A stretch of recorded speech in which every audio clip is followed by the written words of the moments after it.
All right, Larry Krueger here from the Pig and a Pickle Krug Show with a little Golden State Warrior video. And of course, Pig and a Pickle, the proud sponsor of the Krug Show. Check them out in Corte Madera and Emeryville. They're open 7 days a week in both spots from 11 a.m. till midnight, or I should say 11 a.m. till 8 p.m., or until they run out. And go say hi to Damon and Mary. Tell them that Krug sent you. Get some brisket chili, Pig and a Pickle. And this video brought to you by Sharp Corner Sports Cards and Collectibles, 205 Cypress Avenue down in Pacific Grove, California. Call Anthony Catania. He's at 831-521-5264. All right, Golden State Warriors.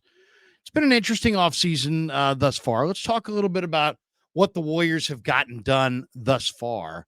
And where they're at. Now, Tony Jones of The Athletic went on 95.7 The Game radio and said that the Warriors have presented Danny Ainge and the Utah Jazz with, quote, a substantial offer for their big man, Lauri Markkanen, the former University of Arizona star and NBA All-Star.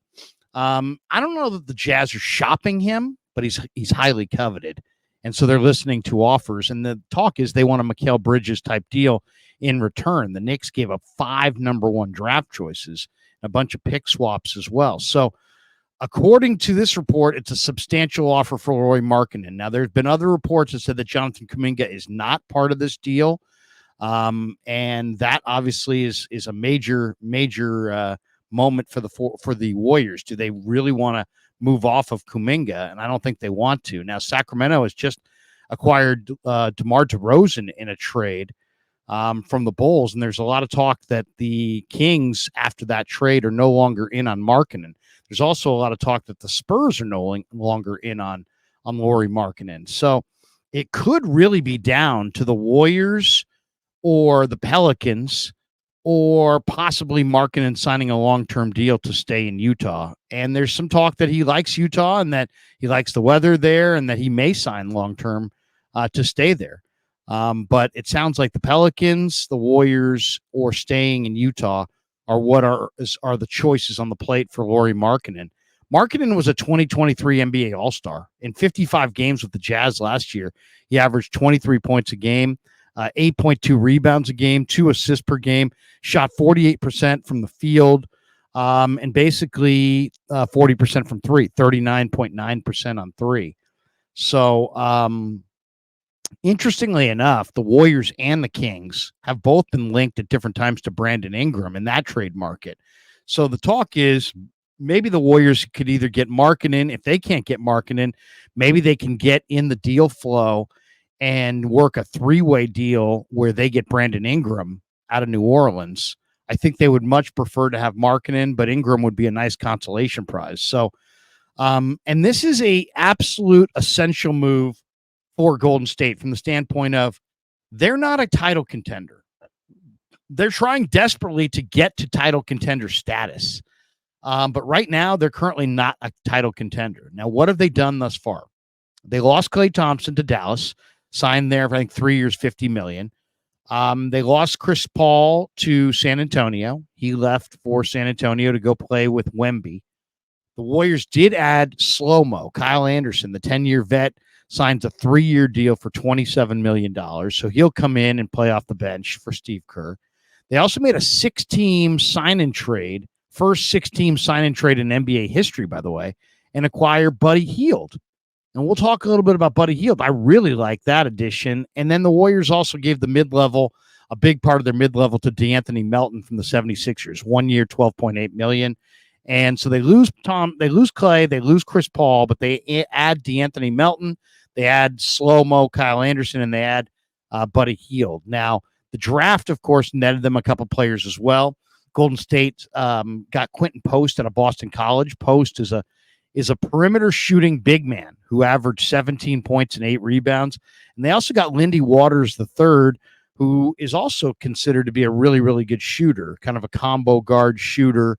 A lot of people in Oklahoma City thought he was kind of underrated. So that's an interesting duo right there. They had some shooting in Waters and Post on draft day, and then they had some defense in Melton. They had a kind of an all-around bench player in Kyle Anderson, and then a shooter in Buddy Hield. Now, it's funny. A lot of people would say, man, you went from Klay Thompson to Buddy Hield, but Klay Thompson was, really in the twilight. He was no longer the defender that he had been. And if you look at Klay's numbers, Klay's 3 years older than Buddy Hield. Klay's 34, Buddy Hield's only 31. If you look at their numbers and how they compare in the 2021-2022 season and then the 2023-2024 season, Klay had a field goal percentage of 43.3%, and Hield had a field goal percentage of 44.8%. Over those two seasons, Klay Thompson had a 3-point shooting percentage of 39.7%, and Buddy Hield had a 3-point shooting percentage in those two seasons of 39.2%. So in a lot of ways, for a lot less money, they get a good replacement for Klay Thompson and Buddy Hield. Now, Hield is never going to play the kind of defense that Klay played as a young player, but Klay's never going to play that kind of defense again either. I think Hield is a good fit on the Warriors. If you look at Hield, I think, if he moves well off the ball, he still has his quickness. He hasn't had major injuries. And I think his problem has just been that he's never really played with anybody who's any better as a shooter. And so his shot selection in the fourth quarter has not been great. On the Warriors, you're playing with Steph Curry. You may be playing with Steph Curry and Lauri Markkanen, two guys who are going to shoot 40% from three themselves, who are all-stars. So you're not going to be the first in the pecking order. He may not even start. So I think there's a very good chance that Buddy Hield, either starts or comes off the bench. But either way, I think he's going to defer more to Steph and others in the fourth quarter. And I think his number one weakness with Sacramento was that his shot selection in the fourth quarter of games was oftentimes not great.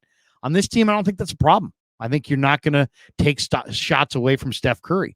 But also on a team that relies on pace and space and body movement, ball movement, I think Hield could have a career renaissance with the Warriors, just simply from the standpoint of he still can move off the ball well. He's quick.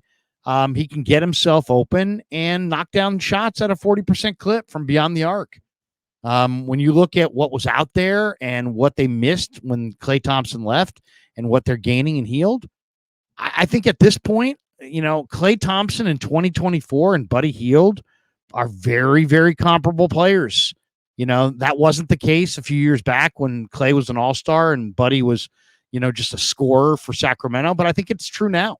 I think they're very, very comparable players. So where are the Warriors at? I would say they're at right now a net neutral. They lost Klay Thompson. They lost Chris Paul. They've added Lindy Waters, Quentin Post, DeAnthony Melton, Buddy Hield, and Kyle Anderson. So I would say they're maybe a tick above where they finished last year. If they can land a Lauri Markkanen, I think they're once again, a major playoff contender and maybe even an outside title contender. If they can't land Markkanen and it's Brandon Ingram, obviously depending on what they trade. I mean, if they can somehow get Ingram without moving Kuminga, or if they could add Markkanen without losing Kuminga, I should say. I think the Warriors are a kind of a sleeper title team. I don't think they're going to be anybody's pick or a favorite, but I think they're in the mix. So this next move is vitally important. They either have to get Lauri Markkanen or they got to get Brandon Ingram or they got to figure out something else. But right now, I'd say net neutral, maybe a slight tick above what they were when they finished last year. But they lost the play-in game to Sacramento. But if you can add a Lauri Markkanen or a Brandon Ingram, a big guy who's skilled, who can shoot the ball and be a really good second option to Steph Curry, I think you jump to like a 4 seed, 5 seed, in that mix for a title in the West, a team that could go to the conference finals and make some noise. So really eager to see if they can get this done. A lot of my buddies are like, hey, Krug, I've been updating my phone every 15 minutes. Waiting for the Lauri Markkanen to the Warriors official news. I don't know if it's coming soon. I'm not even sure if it's coming at all because really Utah's in the driver's seat and they don't have to make a move. But it sounds like the Warriors are making a big offer. It sounds like they're making a big push. The strength of their offer surrounds all the picks and the pick swaps that they'll be offering. It sounds like, they're They're going to keep TJD. They're going to try to keep Pajemski. They're going to try to keep Kuminga and move off of Moody or Wiggins or Picks or some combination thereof. Looney, Peyton, others could be in the mix as well.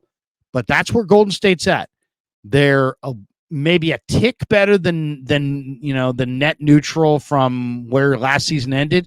But if they could get a Brandon Ingram, I think they're a top 5 seed. If they can get a Lauri Markkanen, they might be a top 4 seed and a sleeper title contender in the West. So this next move is absolutely huge for Joe Lacob. All right, thanks to Pig and a Pickle for being the title sponsor of the Krug Show. Thanks to Sharp Corner Sports Cards and Collectibles for sponsoring this video. Thanks to all of you guys for supporting the Krug Show on YouTube,